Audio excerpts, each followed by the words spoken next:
Hello my girlies, welcome back to my another get ready with me. So आज मैं पहनने वाली हूँ ये ग्रीन वाला ड्रेस और लास्ट में बताऊँगी कि मैं कहाँ गई थी। सो फटाफट से एसेसराइज़ करते, मैंने मेकअप डन कर लिया था, बस लिपस्टिक नहीं लगाया हुआ था।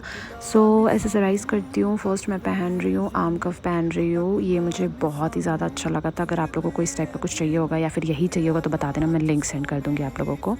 एंड दूसरे हाथ में मैं पहन रही हूँ वुडन बैंगल्स। और आपका कभी भी अगर वुडन बैंगल्स या कोई भी बैंगल्स बड़ा हो रहा हो तो उसे छोटे बैंगल्स के साथ इस तरह से पेयर करना बहुत ही सिक्योर हो जाएगा और आप अनकंफर्टेबल फील नहीं करोगे। पेट पूजा करना बहुत ज़रूरी है क्योंकि उसके बिना तो कुछ नहीं होने वाला है। एंड इयररिंग्स में मैं ऑलवेज़ कंफ्यूज रहती हूँ कि मैं क्या पहनूँ नहीं पहनूँ, समझ में ही नहीं आता। हमेशा बहुत मेहनत मशक्क़त के बाद डिसीजन लेने के बाद ये था मेरा फाइनल लुक। आप लोगों को कैसा लगा मुझे ज़रूर बताइएगा। और मैं गई थी मंदारमनी, ये मंदारमनी का बीच है।